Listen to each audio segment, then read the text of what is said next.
Welcome to the Cosmic Cafe Show, where the paranormal is normal. My name is Eric Brown, and I'll be your host and server. For today's daily special at the cafe, we are brewing up the question, are aliens demons? How are UFOs and alien abductions related to the current situation in our society? To help us answer these questions today is Mr. Bret Lueder, an author, journalist, filmmaker, and all-around great guy. For those of you who don't know, Bret has written over 600 articles on music, spirituality, UFOs, and alien abductions. Welcome to the cafe. Thank you for having me, Eric. It's a pleasure. Thank you for finally making it. That's right. It's a struggle, but we got here. You came all the way down from Chico, right? Chico, California. That's right. About 3.5 hours. 3.5 hours. That's right. But that's how fast it was for you, or the normal expected time? Well, in the UFO, it took about 3.5 hours. But normally, it would take about 24. No, Man, just that's kidding. one broken down UFO. That's right. Well, Chico's only 3.5 hours on one level, and there's all these levels that we're dealing with, which is what's so fun about studying UFOs. That's right. That's right. Well, you've done a lot of studying of UFOs. In fact, I saw you give a huge presentation at the Northern California MUFON meeting. Right. And I was very impressed, and that's why I asked you to come into the cafe. So can you condense 3 hours of material into 30 minutes for our guests? I could sure try. All right, we'll try and do that. We might need a beer afterwards, but... Definitely. Okay. Yeah. Sorry, guys at home, you're not going to get the beer, but get the rest of the entertainment. That's how it goes. You get the perks when you're in show business. Yeah, what's that? You get perks when you're in show business. That's right. That's what I keep telling my wife, but they just don't seem to be coming. So tell us about the UFOs. Tell us about your book. Why did you write your book? Okay, that's a good place to start. Sure, UFO Hunter's Guide by Wiser Books in San Francisco. Why don't you brought it with you? Why don't you show everybody what it looks like? There we go. There's a copy of UFO Hunter's Guide right there. Please go out and don't pay your electric bill or mortgage. Go out and buy this don't buy, and all my don't DVDs. Buy. We don't talk about buying on this show. Yes, just To acquire learn more, you can find it on my website. That's right, BretLueder.com. Or his website. That's right. Yeah, we do. So anyway, I wrote the book because I got tired of listening to the pundits arguing back and forth. Some may have some truth, some may not. It's hard to tell a difference. Right. Then you get so-called, let's say, government witnesses. Okay. Which I think are distrustful right away just because of the whole history of the UFO thing and the government cover-up. Okay. So there's a huge disinformation thing going on. I grew up kind of watching Larry King. Okay. And he would perennially have Stanton Friedman on against Michael Shermer, I think his name was, from the Skeptical magazine. Maybe even from CISCOP, I forget, the Skeptic Society, there we go. Okay. And just back and forth. Okay. Making fun of each other, snickering at each other. And that really, although it made for great TV, I think. Right. I was kind of frustrated by that, and I really wanted some of my own answers. So I started delving in myself a bit, and more and more I'd say researchers are saying, hey, don't listen to me, go do your own research. Right. And so that basically is what led to a UFO Hunter's Guide is, hey, let's empower the people to go do this stuff themselves, because we don't want to get into an argument with government people that have their own agenda. Right. We don't want to mess with them because they got all the guns and the money and the power. So let them do their thing. Right. I think the answers to the UFO question lie within. And so a UFO Hunter's Guide is made to empower people, to encapsulate what seems to be a crazy field with a bunch of disconnected parts. Turns out they're really all connected. But once people realize that, now they're like, okay, I maybe can go into this and make a difference or get some answers for my own questions. Right. So it just leads down a big rabbit hole, and it's just right now, which rabbit hole do you want to go down? The one on the left? Okay. You decide which one that is and tell me, and then we'll go down it. Well, from your side, that'd be the one on the right, huh? Yeah, see how confusing it gets quick? It's a matter of perspective, isn't it? That's right. Now you're getting philosophical on me, but that's really where it starts. That could be another show when we have you back. That's another whole show for sure. Yeah, and we'll bring beer that time instead of water. Beer before, maybe. Or beer before, yeah. That'll be a fun show. Okay. Yeah, we'll have to ask the stations to broadcast that one after 10 p.m. Okay, sure. Well, no advertising beer. No, we don't advertise beer. We'll make our own. It'll be private label. That's right. Yeah. Good answer. Yeah, thank you, thank you. So now you're interviewing me. Now let me interview you. It's a habit, sorry. All right. Yeah, you're a journalist, huh? That's right. Yeah, I'm like feeling, hey, wait a second here. I didn't write the book. So tell us when people, read your book, and I mean, what are a lot of the questions that you get, or I mean, what's the common well, that's really the basis of the intriguing- book is just what are the common questions people have. The biggest one is, what is a UFO? Okay. And for people that don't know anything about UFOs, that's really the first question. Well, really, the second question. First one is, are they real? Okay. And that's a tricky question because what is reality first? We can get real philosophical really quick with that question. Sure, sure. And then UFOs are appearing in this reality that we can't even explain the reality itself. Okay. And so what is a UFO? Well, they're hard-shaped craft, hardware, metallic. They're interdimensional, apparently. Okay. Some are from the inner Earth, apparently. Some are, and the ones from the inner Earth in particular, although that's not the only place that these can come, they're supposedly ascended masters that have activated their Merkaba, or light body, which supposedly looks like a UFO once it gets activated. It's out and has like a saucer shape. Okay, so So that's one theory. So there's a few theories there as to what they are. I think depending on the situation, any one of them could be true. Now let me make sure we back up just a little bit for the audience, because since we have a very diverse audience, Sure. some people may not know what you mean by ascended masters. Okay. So maybe just real briefly let them know what that means. Guy Ray Ballard, I think in the 1920s, had a vision or was visited, became a contactee. We're not exactly sure what, because those kinds of things are very personal, which makes this kind of research really tricky. Yeah. But this guy came forward, and I forget, Godfrey Ray King, I think, is his pen name, and I forget what his real name is. Anyway, it was Saint Germain came to him, and there's this legend of Saint Germain. He was supposedly part of the royal family in England and got kind of ostracized one way or another, lost his inheritance. And so it's supposedly the metaphor for the human experience. You shun the opportunity to express negative feelings, Okay. despite the negative that's happening to you. Okay. Like the most people that advance the quickest are the ones that have the most bad things happen to them, and they don't react negatively. Say like a Mother Teresa or a okay. Gandhi, okay, those kind of figures. Well, Saint Germain supposedly shunned his whole wealth, and eventually through alchemy, he achieved immortality. Wow. And can interdimensionally travel, or what has become known as ascension. He's ascended.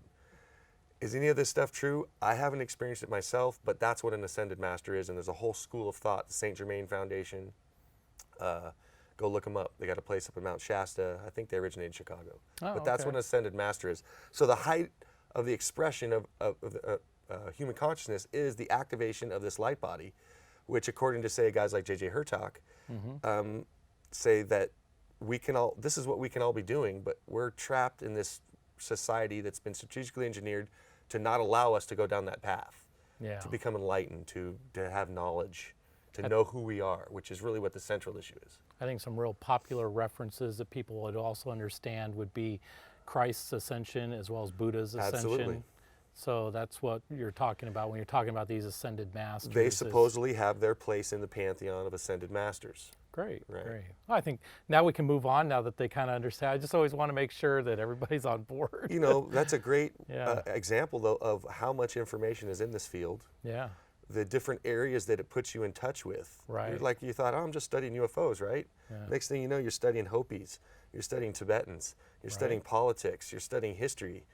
All these things come together through like the portal of UFO studies, ufology. That's what I found so fascinating about your talk at the MUFON meeting. So, yeah. So tell us another common question or concern that is raised that you've received from your book. Could the government be covering up the UFOs? That's a real common one. That was a big one for me when I first started. That one never occurred to me. You know, my parents were products of the Leave It to Beaver age, you know, Sure. 2.2 kids in a white picket fence, the nuclear family, everyone's happy. You ever wonder where the .2 kid went? You got the two. I understand that. I brother, think those are the redheads. I'm not sure, but they. Now we got a bunch of redheads mad at you, Bret. Well, I still got a little red left in Yeah, my beard, so I can talk a little. Okay. Just a little. So you were the point two. I could have been, right. There we go. I'm trying to meld back into the two. Yeah. So my parents, and I think a lot of the parents of the people my age, like I went to high school with or college with, Sure. they were products of this era where it was the American dream. Right. Everything was happy, glowy. The government could do no wrong. It's their friend. Yeah. And the cold, hard truth is the government will use the people anytime they feel like it. Without saying any names, it's not just Obama or Bush. It's the regime since Eisenhower, basically. Which is when the UFO thing really started to pick up. And that's taken a long time to shatter that mentality that the government could do something wrong. But if you remember when Bill Clinton first took office, one of the first things he did was he exposed these experiments, and I forget exactly the details, somewhere in the South, like maybe even in Arkansas, where they did some type of an EM or some type of experiment on the public. Oh. And the public didn't know it. So even Bill Clinton came forward with some stuff. But they've been experimenting on us for a long time in a wide variety of ways, including involving ETs. Oh, okay. So ETs are in everything. So are you saying that the government is working with ETs and allowing That's the my ETs information, to... yeah. I haven't seen it myself. Uh-huh. And it's a frustrating part being a journalist in this field. Right. Is a lot of the stuff you really can't corroborate unless you're going to risk your life. Area 51 is a great example. People go and they're having fun, maybe just some teenagers out, oh, we're just going to go shoot some UFOs. Next thing you know, a Jeep shows up with some guys with assault rifles, and they come and confiscate all their stuff and kick them out and consider themselves lucky that they're not shot or jailed. Right. Sometimes they're jailed. And so the fear factor's really played up big time.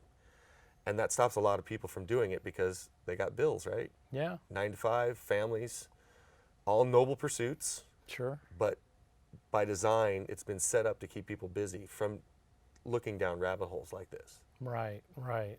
So can you trust the government? Is it capable of covering up UFOs? Absolutely. They've been doing it, I think, since before 1947 in Roswell. That's just when they had to kind of deal with it more in a public venue. Right. But things were going on before that. Okay. So anyways, speaking of dialogue, we're talking about the government conspiracies and other things. And I also know that I remember from your talk that you talked about some parallels between religious belief and kind of ufology. And maybe you want to expand on that a little more? Yeah, well, what I found studying UFOs was it eventually led me to shamanism. Because that's how indigenous cultures interface with UFOs. They call them their brothers and sisters from the stars, and they have peaceful interactions with them. And this is stuff that I learned from Nancy Red Star in the Star Ancestors trilogy, which blew me out of the water. She just recently wrote book 3. I only got through books 2. But it turns out all the cultures of the world have dealt with UFOs in one way or another. And so, but yet here in the West, not just the United States, but in the West, there seems to be hostile interaction. And so why was that? Why is that? That's fascinating. Anyway, it puts you in touch with all these different cultures. And when you realize that all these different cultures interface with these things spiritually through what anthropologists call shamanism, and there's no real one good definition of shamanism, but it's basically a witch doctor, or say in the West, we'd call it a psychic, maybe, interfaces with the spirit world or other dimensions so that they can achieve knowledge, prophecy, or say guidance. Say the old time Hank Wesselman, a Hawaiian kahuna, said that they would guide a herd of deer into the bows of their hunters so that they could be provided for, that kind of thing. So that has a wide variety of applications, actually. And that's where you lead to all these Western occult traditions of, like, say, Aleister Crowley and that kind of stuff that's aside from its sister, mainstream religion. So when you get into UFOs, you find that even Christianity has a tradition of UFOs. Ezekiel's wheel, pillars of fire. These are the kinds of things that are associated with UFOs or have been interpreted through UFOs in the Christian tradition. But the UFOs are everywhere. So UFOs are tied to spirituality. In addition to that, what I found if I'm not boring you too much.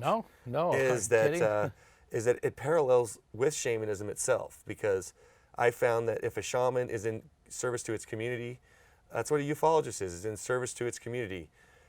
The larger part of the community doesn't realize it, but a very small segment is very grateful for what ufologists do, especially contactees that have no one to talk to when these strange things are happening to them.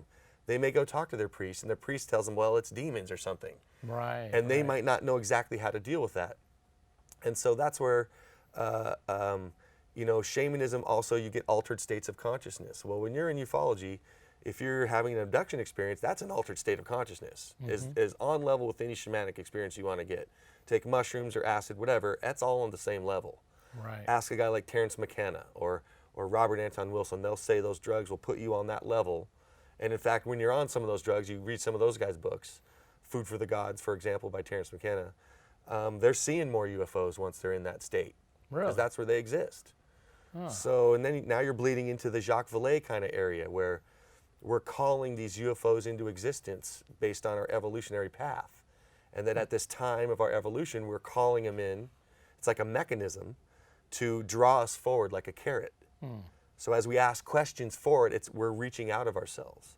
So there's many different areas that compare ufology compared to spirituality in any kind of spiritual tradition, from shamanism to modern day Christianity to Buddhism to indigenous practices of any kind. Western occult magic. Crowley is credited through the Amalantra working in 1918, 6-month-long ritual of opening a portal and talking to a figure known as Lamb. Well, he drew a picture of Lamb, and Lamb is curiously close to what today's modern Greys have been described by abductees. Wow. So people think that he's the one that opened the portal to bring them in. Oh. Some people think the Greys are good. Yeah. Some people think they're just a bad race of aliens that need to be kind of thwarted by good races of aliens. Others think the Greys are demons.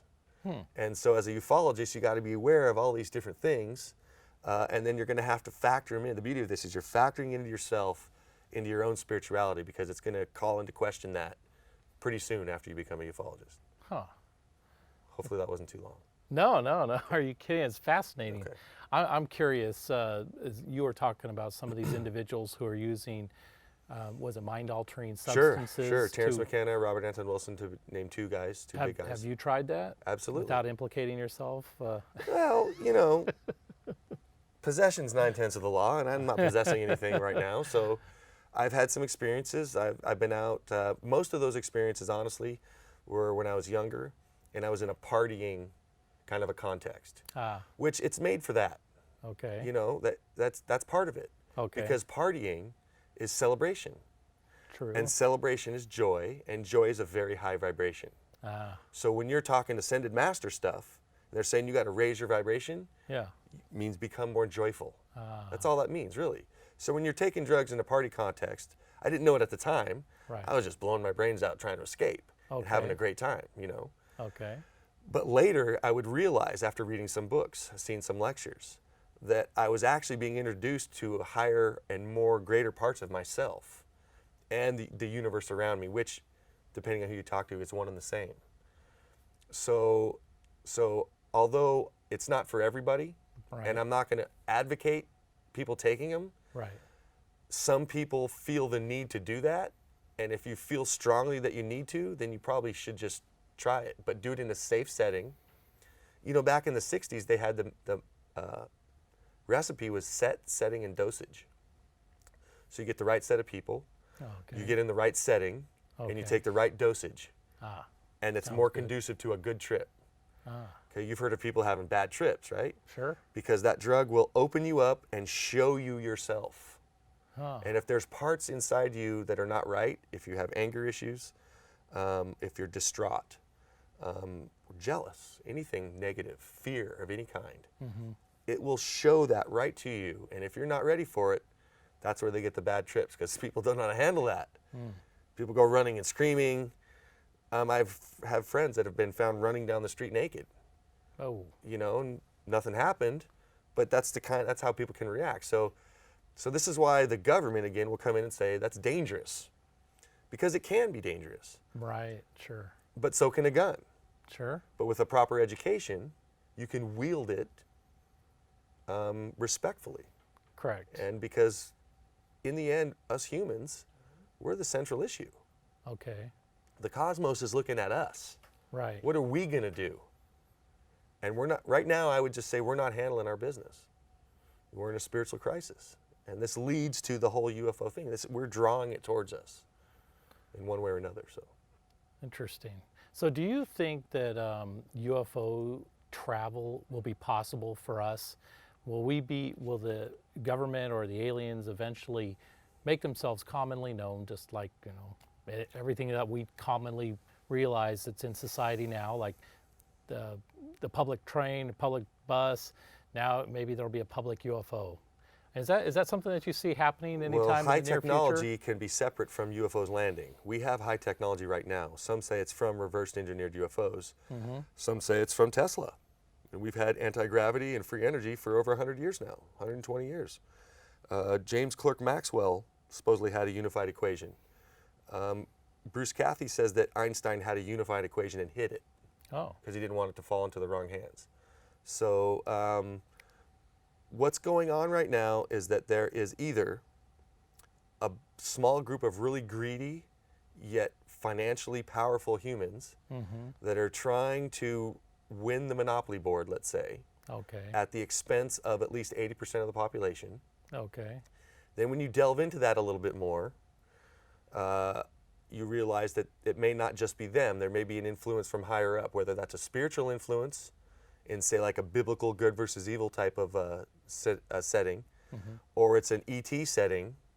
I'm not sure. That's debatable. But that's where I'm at.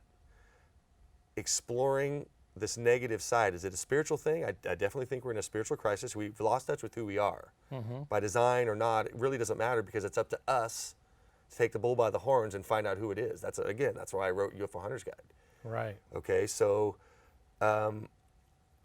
in 1955, I think it was, Einstein allegedly met with gray aliens on the tarmac at Holloman Air Force Base, or Wright-Patterson. I always get that confused. I think it's Holloman.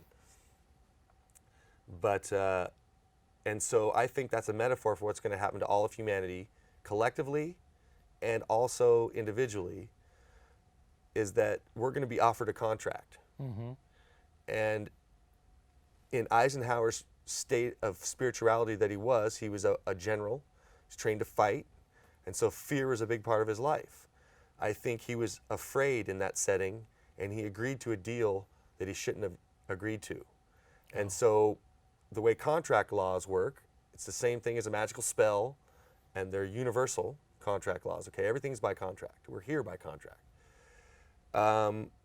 That covered all of us because he was our leader. So by proxy, we supposedly agreed to all of that agreement.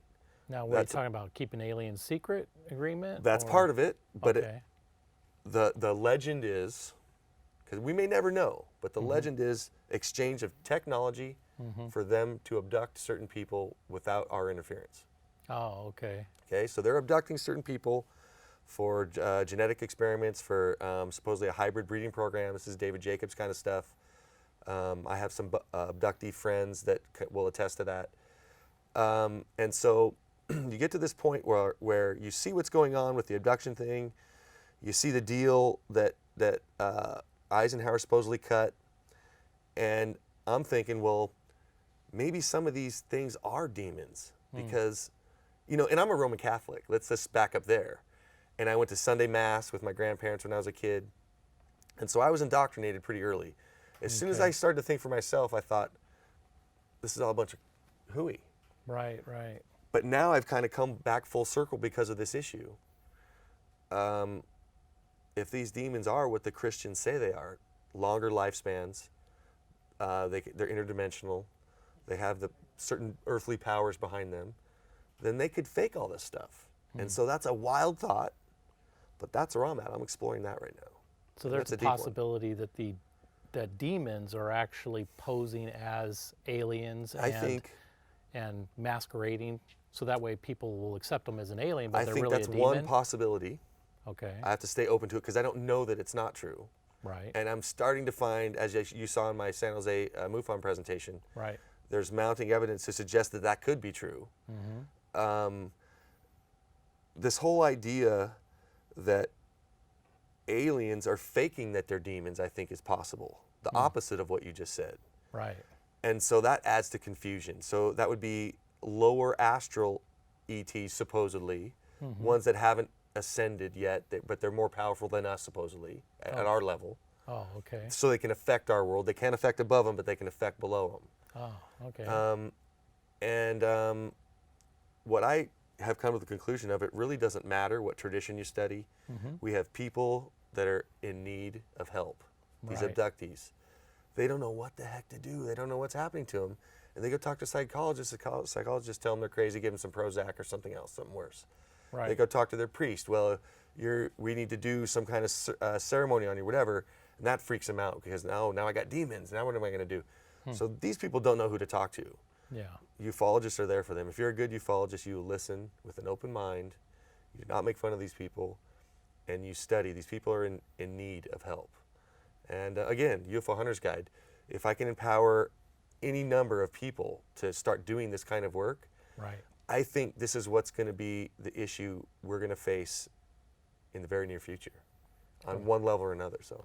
Well, on that note, we are just about out of time. Okay. So tell everybody again your website. My website is bretlueder.com. bretlueder.com. That's right. BRETLUEDER. We'll make sure we have a nice little graphic there for you. Yeah, you can email me through that website. And it's been fascinating having you here again. It's a pleasure. I love talking about this stuff. Yeah, obviously. And, thanks again for such a great book. I appreciate the copy that you were so kindly sent to me. And with that, everyone, I'd just like to thank you for, again, tuning in to the Cosmic Cafe show. And if you want to reach any of the information for Bret or this show or any of the other shows, everything is all at cosmiccafeshow.com, cosmiccafeshow.com. And I'd like to thank the volunteers that helped with today's show, and especially Alan Zorister, who did double duty today. Actually, he did about quadruple duty today, so he's been very helpful with today's show. I'd like to thank the TV studio here at Chabot College for lending us their studio today. And of course, Sujoy, who is the managing director of the studio here. And not to forget all of our great public access stations all across the country that are carrying this show. If you don't see this show in your local market, please be sure to go to our website, get a link to the station that is in your area, and ask them to carry the show. We allow them to carry it for free. So good on that. Find us on Facebook. All those good things are all available on the website. And with that, I'd like to thank everybody, the crew, and especially you for tuning in. So have a great day, and we'll see you soon. Now we can just fake talk while we roll credits over this and stuff like that. I got a little bit of a...